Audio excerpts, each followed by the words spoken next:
Bom dia, pessoal. Então, estamos aqui para a nossa aula, primeira aula online, né? Dia 14. Hoje é aula de filosofia. Essa é a maneira que a gente encontrou para dar continuidade ao nosso conteúdo, tá? Apenas lembrando que quem estiver assistindo ao vivo, o Cauê tá aí, acabei de ver. Bom dia, Cauê. Quem quiser assistir ao vivo pode assistir, tirar dúvida no decorrer da aula. Quem quiser ver depois, não tem problema. Eu deixei aí na descrição do vídeo a data de entrega, né, do trabalho. Que na verdade não é um trabalho, vocês têm que responder essa questão que eu deixei aí, em relação à aula de hoje. E é através do envio por e-mail da resposta dessa questão que vocês vão ter tanto a presença na aula de hoje, quanto a atividade para quem fizer corretamente, tá? Então, o pessoal aí que quiser acompanhar ao vivo, legal. Se quiser tirar dúvida, aproveitem. E vocês têm até o dia 27, se eu não me engano, que é uma segunda-feira, para me entregar a atividade dessa aula. E aí vocês ficam com presença em nota de trabalho. Legal? A Victória está aí também. Bom dia, Vitória. Pessoal, hoje a aula de filosofia. Peço perdão para vocês aí pela precariedade, né? Eu não tenho aparelhagem para fazer de outro jeito. Estou fazendo aqui de casa mesmo. Qualquer problema aí com o som, a internet hoje não está muito boa, está chovendo aqui, então está caindo. Qualquer coisa vocês avisam aí no comentário, tá? Então hoje aula de filosofia, a gente vai entrar na filosofia chamada patrística. Bom dia, Júlia, tudo bem? Como é que vocês estão aí? Curtindo aí as férias forçadas? Pois é, né? Faz parte. Tá todo mundo meio louco, né? Mas ainda bem que tem esse jeito, né, da gente conseguir ter a aula. E eu achei mais prático fazer por Facebook. Eu não sei como os outros professores estão fazendo, né? Se estão usando alguma plataforma, enfim. Mas eu achei mais prático, assim, tá legal? Bom dia, Cauê. Pessoal, então vamos lá. Vamos aplicar aqui o conteúdo para não perder muito tempo, né? E aí depois vocês ficam livres aí, tá certo? É só para a gente poder ter um conteúdo de aula. Muito bem, quem mais está por aí? O Luca está por aí. Ó, vocês estão prendados, hein? O pessoal do primeiro ano resolveu deixar para assistir depois. É que legal que vocês estão aí, tá? Aproveitem para tirar dúvidas. Pessoal, é o seguinte. Hoje nós vamos falar sobre a filosofia medieval, ok? Eu não me lembro se a gente já chegou a falar alguma coisa nos outros anos. Eu penso que sim, né? Vamos reforçar sobre a filosofia do Santo Agostinho, tá legal? Agostinho de Hipona, que faz parte da filosofia chamada patrística, tá legal? Então, assim, primeira coisa, né? A filosofia medieval, ela acontece logo ali a partir do século V, né? Lembrando que no século IV acontece o advento da criação da Igreja Católica, né? O cristianismo, então, vai se tornar a religião oficial do Império, com o imperador Teodósio, né? Então você tem ali a substituição da filosofia grega, você tem a substituição de todo aquele campo filosófico que a gente já conhece, né? Por categorias, digamos assim, propriamente cristãs, tá legal? E você tem, então, o famoso Agostinho, né? Que não é o Agostinho Carrara, da Grande Família, né? Mas é o Agostinho que é santo. Santo Agostinho, tá certo? O Agostinho, pessoal, ele viveu ali do ano 354 até o ano 430, tá legal? Depois de Cristo. Então ele é um filósofo do século V. Ele é o primeiro, digamos assim, o primeiro grande pensador do cristianismo, tá legal? Numa época onde só existia, do ponto de vista cristão, a Igreja Católica Apostólica Romana, ok? O Agostinho, ele nasceu, portanto, no final da Antiguidade Greco-Romana, ele influenciou grande parte do pensamento medieval e ele passou a vida toda dele, ou a grande parte da vida dele, numa vida devassa, tá? uma vida assim de prostituição, uma vida de bagunça, né? Era um cara assim bem bagunceiro, não é?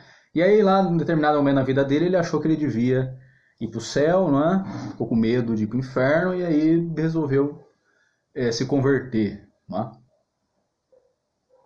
Ao cristianismo. E ao fazer isso, né, ele vai confrontar as crenças que até então ele tinha. Um dos grandes marcos do Agostinho, né, é que ele pertenceu a vários movimentos filosóficos antes de entrar para o cristianismo. Então ele, por exemplo, foi um maniqueísta. Né? Lembrem bem desse termo, né? Maniqueu. O maniqueísmo é uma crença filosófica na qual se pensa que, na realidade, o mundo consiste em duas forças antagônicas que estão em constante conflito. Que forças são essas? O bem e o mal. Né? Então o maniqueísmo pensa que o mundo consiste numa guerra entre o bem e o mal, tá certo? E são duas forças que constituem o mundo mesmo, né? O Agostinho depois ele vai entrar em conflito com isso e ele vai mudar essa perspectiva do mal, né? A gente vai ver depois, mas é uma das características dele, né? Ele tenta confrontar as filosofias que existiam até então com o pensamento cristão. Lembrando que aí é o começo do cristianismo, então você não tem todo o pensamento cristão estabelecido, tá? Por exemplo, é ele quem vai conceituar o que no cristianismo vai ficar conhecido como pecado original, né? É ele quem vai idealizar o que seria esse pecado original, é o Agostinho, né? Então, por aí vocês veem a importância desse cara, né? Ele era um africano, inclusive, vamos lembrar, né? Ele era um africano. Às vezes ele é retratado em fotos aí como um cara branco e tal, mas ele era um negão, né? Ele era um cara africano e tal. E ele, de fato, vai ser um dos pilares aí do pensamento cristão, tá certo? Então vamos prestar assim, ficar bastante atento com isso, com esse detalhe, né? Ele vai chegar à conclusão, por exemplo, que a história é movida por Deus, ok? Então, para ele, o conceito de divindade, essa divindade cristã, né, esse Deus cristão, é o motor da história. O Agostinho, pessoal, ele é conhecido por usar categorias do pensamento platônico na sua filosofia, tá certo? Então, por exemplo, aquilo que Platão trabalha, aquela categoria dualista, né? Quem lembra o que é dualismo aí? Quem se lembra o que é o dualismo? Escrevam aí, vamos ver quem sabe. O que é dualismo, hein?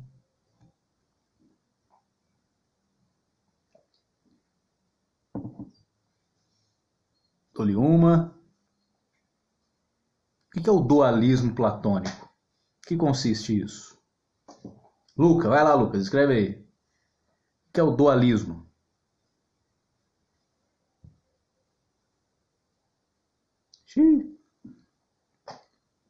Bom, fato é que o Agostinho ele vai reformular algumas teses do Platão e manter outras tantas, né?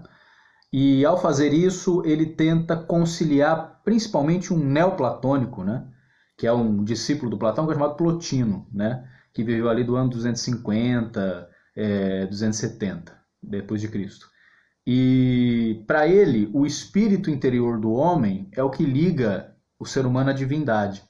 Lembrando que o Platão concebe que o mundo foi criado por uma divindade, criado não, perdão. O Platão diz que o mundo foi organizado por uma divindade, né? Essa divindade é uma espécie de arquiteto do universo, que na verdade os gregos não concebem que o mundo foi criado, né? Essa ideia de que o mundo foi criado a partir do nada veio depois. Os gregos pensam na realidade que o mundo sempre existiu e esse mundo ele é na realidade organizado por esse Deus. Então Deus tem a função de organizador. O Plotino vai dizer que a alma humana, ou seja, esse princípio ideal que habita cada ser humano e faz com que o ser humano seja ele de fato, né? Esse princípio ele liga o homem à divindade, né?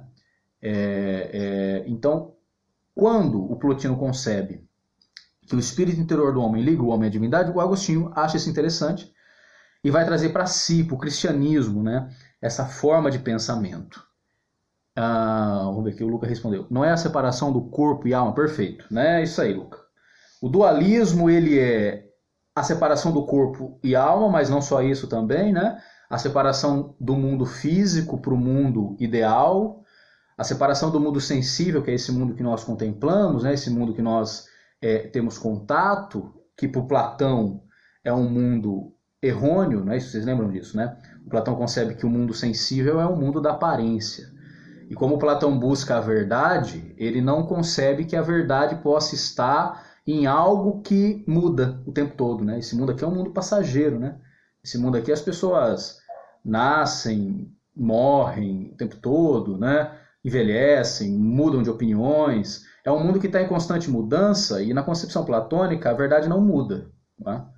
Quer dizer, uma coisa para ser verdade, ela tem que ser verdade ontem, hoje e amanhã. Isso não é mentira. Então Platão diz assim, bom, se eu estou buscando a verdade, eu percebo que no mundo as coisas não permanecem, e a verdade é permanente, ou deveria ser, então a verdade não pode estar no mundo, diz Platão, né?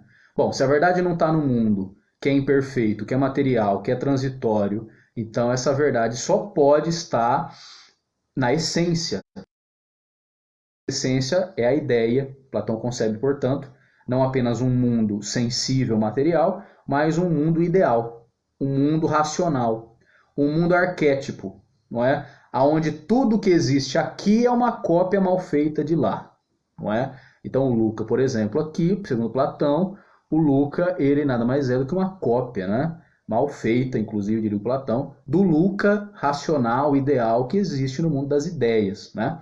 Só que essa divindade aí, quando fez o Luca, né? Ele colocou no Luca o ideal do Luca, não é? A substância, a essencial, que é a alma dele, diria Platão, que faz com que ele permaneça o Luca, apesar das mudanças que ele foi sofrendo. O Agostinho vai trabalhar com as mesmas categorias. Para o Agostinho, esse mundo ideal que o Platão concebe, esse mundo da perfeição, esse mundo onde as coisas existem num alto grau de perfeição e ideia, a alma do mundo, digamos assim, a única coisa que o Agostinho vai fazer é dizer o seguinte, bom, olha, na realidade, essa ideia, esse mundo das ideias, é a mente de Deus. Entenderam aqui? Então, quer dizer, agora esse mundo deixou de ser uma coisa assim no ar, né? Agora esse mundo é de fato a mente de Deus, ou seja, o Luca, ele existe, antes dele passar a existir na matéria, né? Ele existia, e o Cauê também, ele existia Agostinho, não é? Portanto, vamos lá, né, gente? Para não confundir o Agostinho com outra coisa, o Agostinho, então, ele trabalha com categorias platônicas, ok? Para ele, esse mundo ideal é a mente de Deus. Tudo antes de existir na matéria, como algo sensível, é pré-concebido na mente de Deus, ok? Muito fofo, né? Ele vai dizer também, por exemplo, que a razão, não é parte da nossa alma e o que nos assemelha a Deus, que é um ser perfeito e racional. Então Agostinho diz assim, a centelha divina, digamos assim, né, que existe em nós, é a nossa alma que possibilita que nós tenhamos a racionalidade e não nos deixemos levar por nossos instintos animais, né? Nossos instintos puramente materiais. Então, para Agostinho, Deus ele está no homem porque o homem possui um pedaço de Deus, digamos assim, que é uma alma dada por ele. Então essa ideia de que Deus habita o ser humano veio com Agostinho, né? Agostinho é que coloca, então, ele coloca no cristianismo que estava nascendo, né, esses ideais platônicos, perfeito? E aí então nós temos toda a filosofia medieval trabalhando, reformulando categorias gregas. Para Agostinho, a investigação, o uso da racionalidade, me permite pensar que eu não sou autossuficiente, né? Quer dizer, eu preciso reconhecer que essa razão foi me dada por Deus, que é algo superior, que está em mim. Deus está no homem, para Agostinho, e não existe mais, então, o mundo das ideias. Ok? Para Agostinho, esse mundo das ideias, ele nada mais é do que a mente de Deus. Perfeito? Deus está no homem e tudo está em Deus, no sentido de que tudo antes de vir à existência foi pré-concebido por Deus. Ok? Tudo bem até aqui, gente? Estão acompanhando aí? Legal? Muito bem.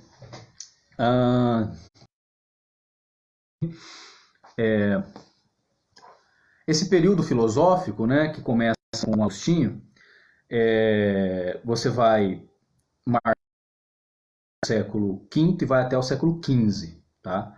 A Idade Média começa no século V, no século V, com Santo Agostinho como intelectual, e aí vai até o século XV. Né? No século XVI acontece a Reforma Protestante, a Igreja Católica deixa de ter o monopólio do cristianismo e surgem as igrejas protestantes e os seus intelectuais, mas todo esse período é marcado pela filosofia medieval. Ok? Então você teve ali dois grandes pilares, que foi o Santo Agostinho, que a gente vai ver na aula de hoje, e na próxima aula de filosofia, o Tomás de Aquino. Ok? Muito bem. Categorias, pessoal, curiosas, que a gente deve tomar um certo cuidado, né, para não confundir.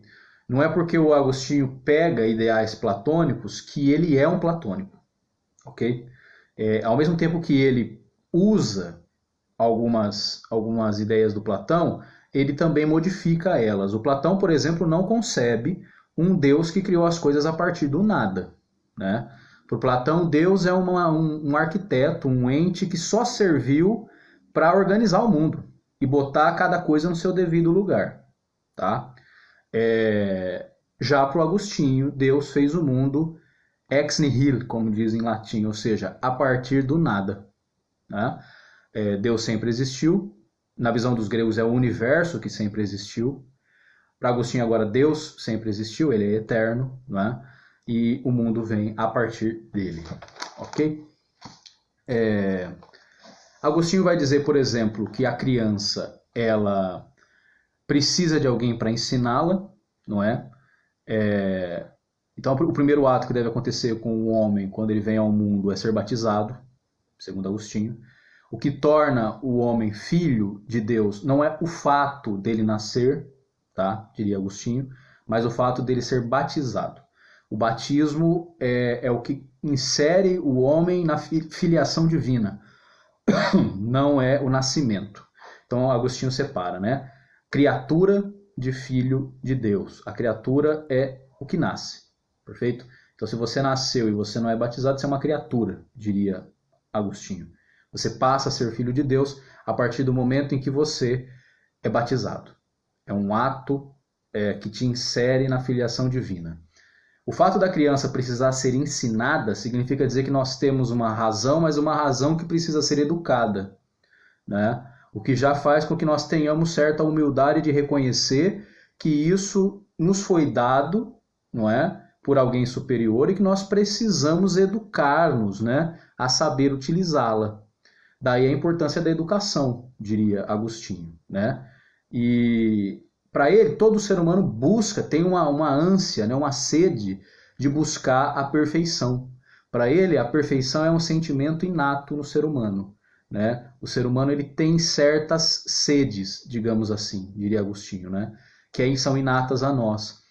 Platão dizia, por exemplo, que antes do ser humano vir à existência, a alma dele já existia na divindade. Agostinho diz a mesma coisa, né? Quer dizer, antes do homem passar à existência material, a alma dele já existe na mente de Deus, não é? E isso faz com que no decorrer da sua vida, diria Agostinho, o homem sinta saudades de Deus. Esse é o termo que ele usa, né? O homem sente saudade, ou seja, ele quer voltar para algo, ele não sabe muito bem o que é, mas ele quer voltar para algo que era antes dele ser, entende? E isso para Agostinho é o próprio Deus, né? O que Platão chamava de mundo perfeito, que é o mundo das ideias, Agostinho vai dizer que é o próprio Deus. Né? O Platão ele falou a coisa certa, diria Agostinho, mas por termos errados, entende? Quer dizer, escreveu certo por linhas tortas, né? Só que tem um problema aí. Agostinho vai dizer o seguinte, bom, a nossa razão ela contribui para que nós busquemos a verdade, ok? Só que a verdade em si, que é Deus, nós não podemos alcançar pela razão. Entenderam aqui a diferenciação? A razão é algo que contribui para que nós cheguemos perto da verdade. Para Platão, a verdade, a razão, ela faz com que nós alcancemos a verdade, porque para Platão a verdade é a própria razão, a própria ideia.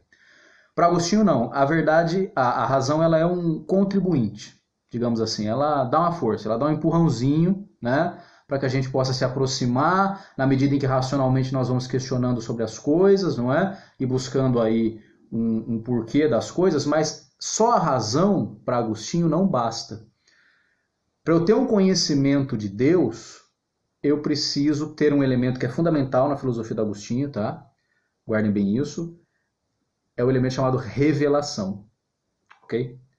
O que é a revelação? A revelação é um ato que não depende da minha busca racional. Se eu for racionalmente tentar conhecer a Deus, diria Agostinho, eu não consigo. Porque Deus está para além da minha razão. É metafísica. Lembram disso? Né? Para Platão, eu posso ter esse conhecimento. Para Platão, racionalmente, eu alcanço o mundo das ideias. Para Agostinho, não. Porque para ele, esse mundo das ideias que é Deus, é tão sumamente perfeito e é tão para além da racionalidade humana que a minha razão não contempla. Minha razão não contempla. É famosa como posso dizer, a história, né, que ele conta em um dos seus livros, se não me engano, no livro Confissões, aonde o Agostinho está pensando ali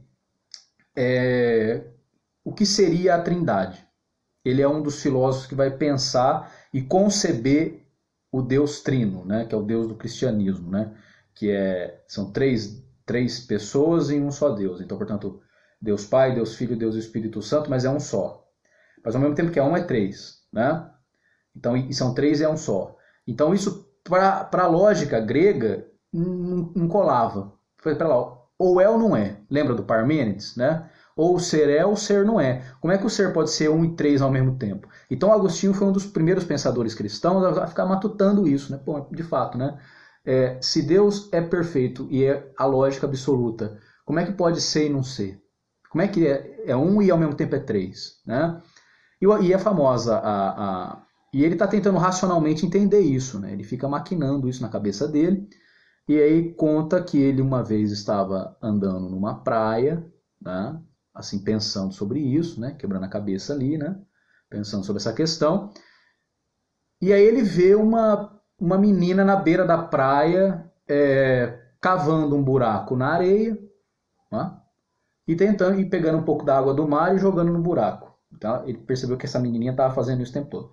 Ela ia lá, cavava um buraquinho na areia, pegava a água do mar e jogava no buraco. Ele ficou observando aquilo, ele pegou ar, né? Falei, putz, essa menina aí tá de brincadeira, né? Foi lá e falou assim, viu? Tô me ligando aqui. Menina, você não tá percebendo que você tá tentando colocar isso aí nesse buraquinho? Você vai ficar o tempo todo aí, não vai caber? Perda de tempo isso aí que você está fazendo, né? Tá vendo que não cabe? E aí essa menina vira para ele e diz assim, olha, é mais fácil eu botar toda a água do mar aqui dentro do que você entender racionalmente o mistério que é Deus. Então ali ele entende que isso é uma revelação, isso aí foi um sinal que ele teve de que racionalmente a gente não pode compreender Deus, ok? A razão é um contribuinte, mas não é essencial, no sentido de que o homem precisa de algo que não depende dele, mas dependa da própria divindade, que é o que Agostinho chama de revelação, que não é o grupo de pagode, né? Bom, Deus revelou, segundo Agostinho, a sua onipotência, enfim, através de Jesus, né? Que para Agostinho é o próprio Deus. Então, é a Trindade, né? É Pai, Filho e Espírito Santo, são três pessoas diferentes, mas é o mesmo Deus. Agostinho ele vai condenar a mitologia, tá? Para Agostinho, a partir de agora, então, a única verdade é o cristianismo, é o Deus cristão. O resto é tudo bobagem, é tudo pataquada, não devemos dar crédito para isso não. Agostinho vai dizer, por exemplo, que o mito faz com que o homem tudo desconte as coisas nas costas dos deuses. Lembram lá, né?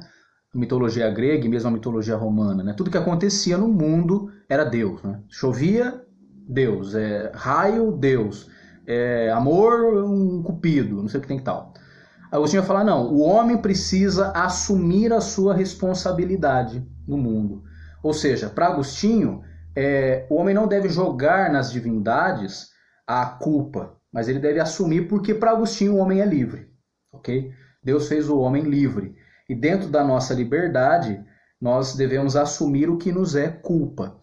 Por falar em culpa, né, Agostinho, então, inventa, digamos assim, ele cria, ele concebe o que no cristianismo é muito famoso, que é a ideia do pecado original, ok? Pecado original. Quem sabe o que é o pecado original aí, hein? Vamos ver quem responde.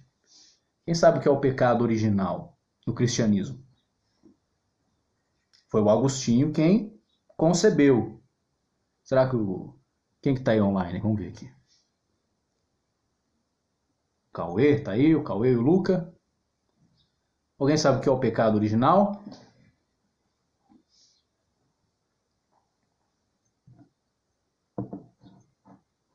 Vocês não têm pecado, né?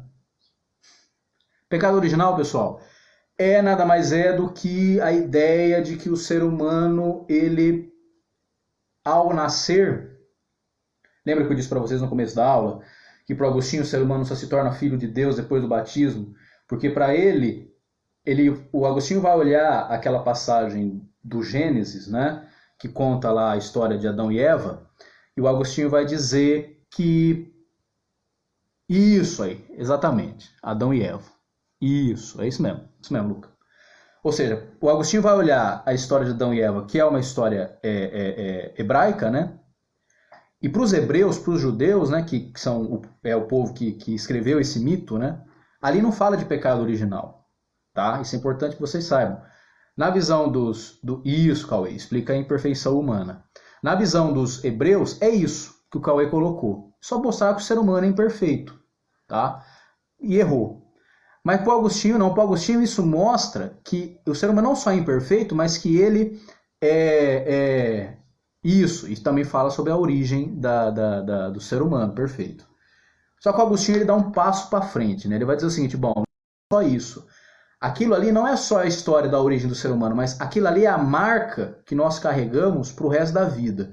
Então, para ele é o seguinte, o pecado original, para o Agostinho, ele vai olhar a história lá do Adão e Eva e ele vai entender que aquela fruta proibida que eles comem é o sexo. É o Agostinho quem dá essa interpretação, tá? Se você ler lá, aí na sua casa, aí, a historinha do Adão e Eva, não fala nada de sexo lá, né? Mas o Agostinho era um cara que tinha muito sexo na cabeça, tinha uma mente muito poluída, e ele vai falar, não, cara, isso aí na realidade, o que aconteceu ali, né, foi que o Adão e a Eva, eles praticaram sexo. E aí, então, por conta disso, veio o filho deles, né? Que é o Caim e o Abel, e aí por isso Deus castigou. E a partir de então, todos os seres humanos que descendem de Adão e Eva são frutos do pecado original, que é o sexo. Então, o fato de nós virmos ao mundo por intermédio de uma relação carnal nos torna impuros. Por isso, Agostinho diz que você só se torna filho de Deus se você for batizado. O batismo para Agostinho é como se você estivesse lavando, né, a pessoa do pecado original, que para ele é o sexo. Por isso, pessoal, que no decorrer da Idade Média, a igreja vê com muito maus olhos essa história do sexo. Depois os padres são até proibidos de casar, depois tem uma série de coisas aí, né? O corpo da mulher era visto como algo do mal, que provocava e levava o homem ao pecado, né? Aquela coisa toda e tal. Agostinho é quem fez isso, tá? É ele quem vai... Aí se você perguntar assim, pô, professor, mas de onde ele tirou isso aí? Da cartola, né? Mas foi assim que funcionou, tá? Então tem que deixar bem claro isso, pessoal. O Agostinho, então, ele coloca, do mesmo jeito que o Platão diz que o mundo material é imperfeito, O Agostinho vai dar um passo a mais, mas não, o mundo material não só é imperfeito, como o mundo material carnal, ele é pecaminoso. Tá entendendo? Ele não leva só o homem ao erro, como diria Platão, ele leva o homem ao inferno, diria Agostinho. Tá certo? Muito bem. Agora a questão do mal é importante para o Agostinho, né? Aliás, essa questão aí de que a mulher leva o homem ao pecado, pessoal, é muito sério nos escritos do Agostinho. Tanto é que ele vai dizer, por exemplo, que a mulher é a culpada do pecado ter entrado no mundo. Em determinado momento da escrita dele, ele vai dizer que Deus fez... Como é que é? Deus fez a mulher para... Porque se fosse para fazer companhia, o Adão tinha feito outro homem. Então a gente percebe que ele era muito misógino, não é? Mas ele era um homem do século V, depois de Cristo, não é? Mas é bom vocês saberem disso. O Agostinho, pessoal, ele tem uma visão sobre o mal que é muito interessante, tá? Como eu disse para vocês no início da nossa aula, o Agostinho, ele pertencia a um movimento filosófico chamado maniqueísmo, né? E o maniqueísmo concebia que o mundo consiste em duas forças antagônicas, que existe um Deus do bem e um Deus do mal, ok? O Deus do bem leva os homens a atitudes boas, o Deus do mal leva o homem a atitudes más. Agostinho, como era cristão e como estava defendendo um Deus único, embora seja trino, é um Deus único, não é aquele politeísmo lá cheio de deuses da Grécia, né? O Agostinho pensa assim, bom, se Deus é um só, então não pode existir um Deus do bem e um Deus do mal, porque Deus só tem um, tá? Então, como é que fica essa história do mal no mundo, né? Quer dizer, se Deus é bom, se o cristianismo ensina que Deus é bom e é um só, então como é que fica esse lado mal? Agostinho diz assim, que o mal não existe. Simples assim. O mal não existe para Agostinho. O que existe é o bem. Porque Deus é bom e tudo vem a partir de Deus. Ah, professor, mas o mal não existe no mundo? Mas para Agostinho existe. Para Agostinho, o mal subsiste na ausência do bem. Entendeu? Ou seja, o mal não existe, o que existe é o bem. Então o que é o mal? É a ausência do bem. O mal não é um ser, é um não ser. Entenderam aqui o jogo retórico? Ou seja, o bem é, portanto existe. O mal não é, portanto não existe. O mal acontece quando o bem deixa de acontecer. É mais ou menos a explicação que ele dá em relação à luz também, né? Ele fala assim, a escuridão não existe, a escuridão não existe por si mesma. A escuridão não é um ser, ela é a ausência do ser, que é a luz.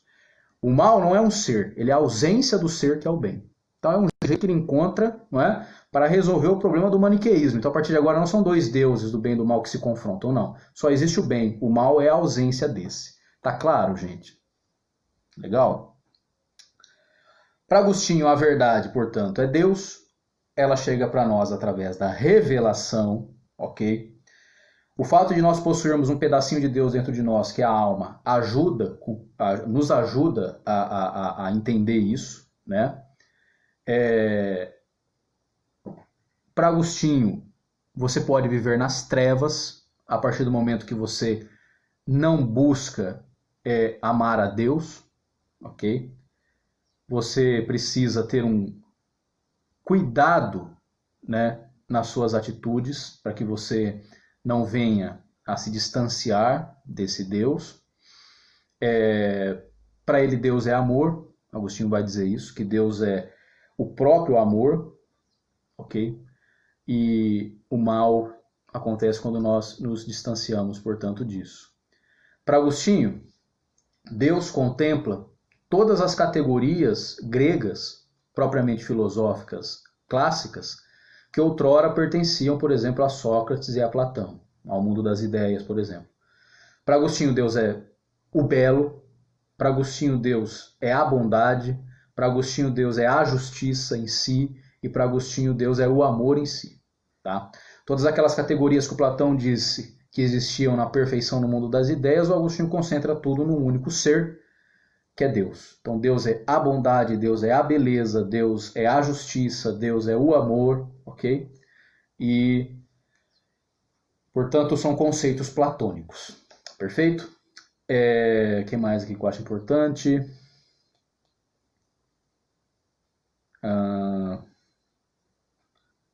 Deus, no ponto de vista filosófico, não se explica em categorias físicas, por Agostinho, né? Nós podemos olhar algo belo e nos remetermos a Deus. Ou podemos ver um gesto de amor e nos remetermos a isso, mas não se compara a Deus no sentido de que Deus é transcendente e metafísico. Então, nada do que é físico esgota a possibilidade do conhecimento de Deus. Tá? Para ele, o homem precisa ser governado por alguém, ok? O homem precisa ser governado, precisa ser ensinado por alguém. Ele é a favor da monarquia, portanto. Que mais que eu posso falar aqui?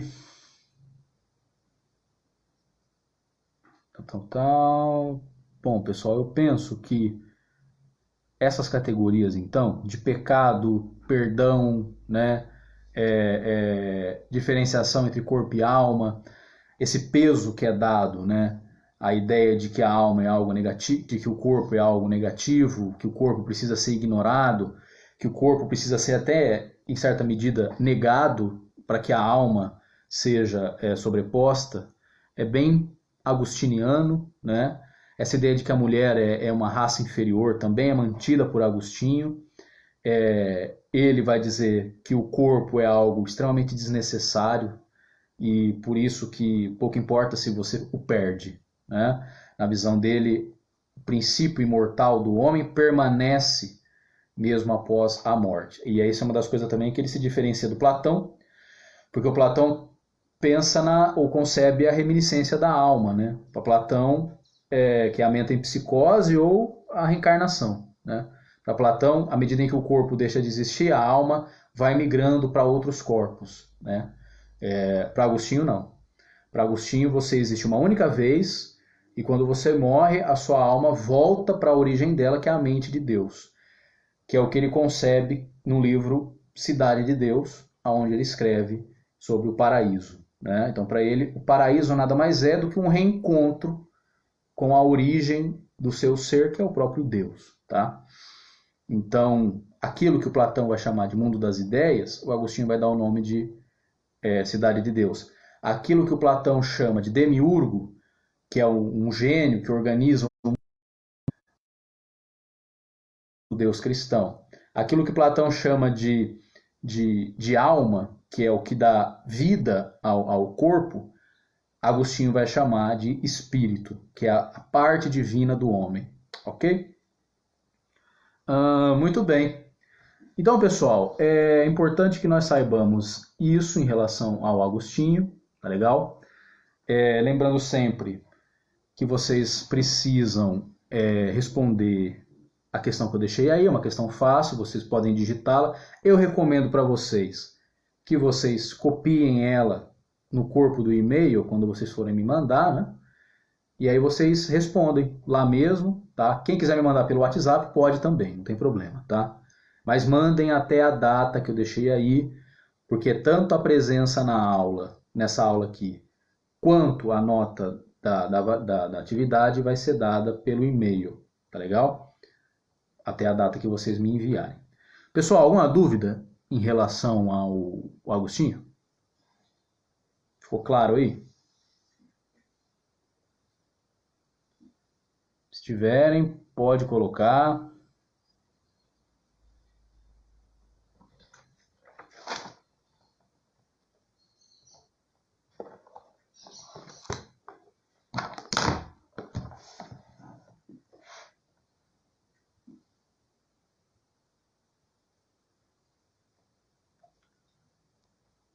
Tudo certo? Alguma dúvida?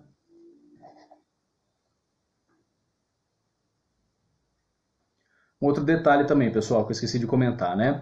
O Agostinho é quem vai criar a ideia de livre-arbítrio, ok? Para ele, o livre-arbítrio é uma faculdade da razão e da vontade. Perfeito? Ou seja, para ele, no sentido ético, o livre-arbítrio significa você ter uma liberdade para agir, mas sabendo que existe um árbitro. Entendeu? Livre-arbítrio. Ou seja, eu sou livre para agir, mas eu preciso ter em mente que existe um árbitro que vai um dia pesar as minhas atitudes. Então, não é liberdade propriamente dita, tá? Não confundam liberdade com livre-arbítrio. Isso é muito comum, as pessoas confundem muito, né? Mas filosoficamente tem uma diferença. A liberdade é quando eu entendo um Deus, ou não existe nada que seja superior, ou que me pode, ou que me censure, e aí eu me responsabilizo 100% dos meus atos. O livre-arbítrio é ter ideia de que eu sou responsável pelos meus atos, mas existe um árbitro que um dia vai me julgar. Perfeito? Então tem que ter essa diferenciação. Legal? Alguma dúvida, pessoal? Não? Então vamos chegar aqui ao fim da nossa aula, não é? Essa aula online, muito esquisita. Eu não gosto de dar aula assim, mas é motivo de força maior, né? E a gente vai ter que se acostumar pelo menos aí até segunda ordem. Legal? Na semana que vem é feriado, terça-feira.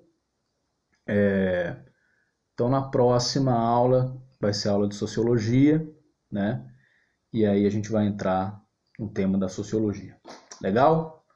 Agradeço a presença de vocês. Penso que seja isso. Se não temos dúvidas, vamos encerrando aqui. Tá joia? Senão fica muito cansativo. Um abraço para vocês, se cuidem, fiquem em casa, tá legal? Aproveitem para estudar, aproveitem aí para descansar também, né? E qualquer coisa que vocês tiverem dúvida ou dificuldade, pode mandar mensagem lá no grupo, tá legal? Pessoal, obrigado, tenham um bom dia e até a próxima. Valeu, um abração.